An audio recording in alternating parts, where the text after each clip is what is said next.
নমস্কার, আমি মুকেশ। আবারও একটি নতুন ভিডিওতে আপনাকে স্বাগত। আজকের এই ভিডিওতে আমি নিফটি এবং ব্যাংক নিফটিকে নিয়ে অ্যানালাইজ করার চেষ্টা করব এবং তার সাথে কয়েকটি স্টক নিয়ে আলোচনা করব, যে স্টকগুলোকে আমরা র্যাডারে রেখে ফলো করতে পারি। তাই ভিডিওটি স্কিপ না করে সম্পূর্ণ দেখার চেষ্টা করবেন। তো এখানে আমরা দেখছি নিফটির ডেইলি টাইম ফ্রেমের টেকনিক্যাল চার্ট। এখানে যে ইন্ডিকেটর দুটো লাগিয়েছি সেটি একটি দারভাস বক্স আর একটি বোলিঞ্জার ব্যান্ড, আরএসআই এবং স্টকেস্টিক, তিনটি ইন্ডিকেটরের একটি কম্বিনেশন। আর এখানে আমরা দেখছি একটি গ্রিন জোন, যে জোনটি ইন্ডিকেট করছে যে এখানে নিফটি ওভারসোল্ড জোনে চলে এসেছিল। আর এখানে ওভারসোল্ড জোনে চলে আসা মানে নিফটির মধ্যে আমরা এখানে একটা আপ মুভ অনুমান করে নিতে পারি। কারণ আমি এই বিষয়টি অনেকবারই আলোচনা করেছিলাম, প্রায় প্রত্যেকটা ভিডিওতেই আলোচনা করার চেষ্টা করেছিলাম যে প্রিভিয়াস যতগুলো এখানে গ্রিন জোন তৈরি করেছিল নিফটি ততবারই এখানে একটা আপ মুভ দিয়ে দিয়েছিল। এখানে 14%, এখানে 15%, প্রিভিয়াস আরো অনেকগুলো লেভেল আছে যেখান থেকে নিফটি আপ মুভ দিয়েছিল। আর সেই হিসাবেই আমরা এখান থেকেও একটা নিফটির মধ্যে আপ মুভ আশা করতেই পারি। নিফটি এখানে আপ মুভ দেবেই এরকম কোনো ব্যাপার নেই, তবে অলরেডি এখানে নিফটি আপ মুভ দিয়েই দিয়েছে। নিফটি এখানে ওভারসোল্ড ক্রিয়েট করা মাত্র এখানে নিফটি চলে গেছে মোটামুটি কত পার্সেন্ট, আমি যদি সেটা দেখে নেওয়ার চেষ্টা করি। এখানে নিফটি ওভারসোল্ড জোন তৈরি করার পর নিফটি এখন মোটামুটি 5% উপরে দাঁড়িয়ে আছে। তো তার মানে এটি একটা কার্যকর সিগন্যাল, যে সিগন্যাল থেকে আমরা অনুমান করে নিতে পারি যে নিফটির মধ্যে আরো মোটামুটি 5%-এর মতো আপ মুভ আমরা দেখতে পারি। আর এখানে যেহেতু নিফটি বক্সের বাইরে চলে গেছে সেহেতু নিফটি এখানে কন্টিনিউ 3-4টে ক্যান্ডেল গ্রিন কালারের তৈরি হতে পারে, মানে যেরকম এখানে কয়েকটি ক্যান্ডেল উপরে গেছিল। দেখা যাক নিফটি আমাদের অনুমানটি ঠিকঠাক পালন করে কিনা।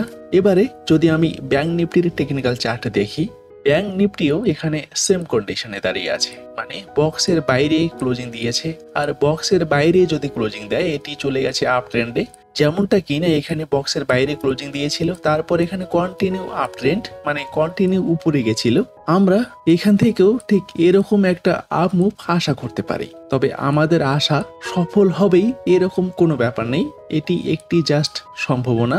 যেহেতু ব্যাংক নিফটি বক্সের বাইরে চলে গেছে এখান থেকে একটা আপ মুভ দিতেই পারে। এখানে দেখছি আমরা বাজাজ অটোর টেকনিক্যাল চার্ট, এখানেও টাইম ফ্রেম ডেইলি। এখানে আমরা একটি লেভেল দেখতে পাচ্ছি, যে লেভেলটি ইন্ডিকেট করছে যে স্টকটি এখানে স্টকেস্টিক 20 লেভেলের নিচে ক্লোজিং দিয়েছিল এবং বোলিঞ্জার লোয়ার ব্যান্ডের নিচে ক্লোজিং দিয়েছিল, সেই কারণেই এই লেভেলটি এখানে ক্রিয়েট হয়েছে। এই ক্যান্ডেলটি ছিল এখানে 28শে নভেম্বরের ক্যান্ডেল। আমরা যদি এই স্টকের প্রিভিয়াস লেভেলগুলো দেখতে চাই, আমি যদি একটু পিছনে যাই, পিছন থেকে যদি দেখি এখানে অনেকগুলো লেভেল দেখতে পাচ্ছি, যে লেভেলগুলো থেকে আপ মুভ কিন্তু হয়েছিল। আমি এখানে প্রথম যে লেভেলটি দেখতে পাচ্ছি এটি 7ই আগস্ট 2023-এর লেভেল।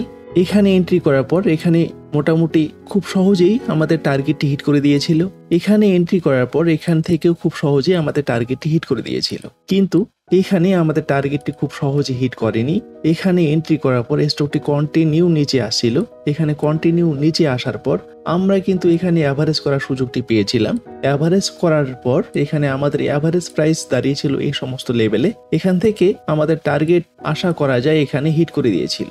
তবে এখানে অনেকটা সময় নিয়েছিল এবং পুরো সময়টাই স্টকটি নিচেই দাঁড়িয়েছিল।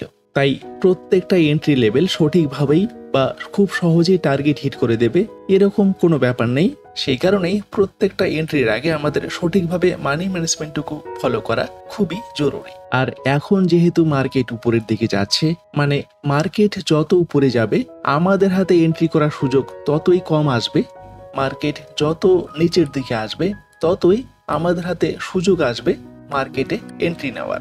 আর একটি বিষয় আমি বলবো যে আপনি যদি আমার লাইভ প্রোগ্রামগুলোতে জয়েন না হয়ে থাকেন, আজকে থেকেই জয়েন হওয়ার চেষ্টা করবেন, কারণ আমি প্রত্যেক দিন মার্কেট শুরু হওয়ার সাথে সাথেই 1 থেকে 2 ঘন্টা লাইভে থাকার চেষ্টা করি এবং রাত 8টা থেকে 9টার মধ্যেই লাইভে আসার চেষ্টা করি। যে বিষয়গুলো আমি আগে ভিডিওতে আলোচনা করেছিলাম সেই বিষয়গুলোই আমি এখন লাইভ প্রোগ্রামে আলোচনা করার চেষ্টা করি। তাই পারলে লাইভ স্ট্রিমে জয়েন করার চেষ্টা করবেন।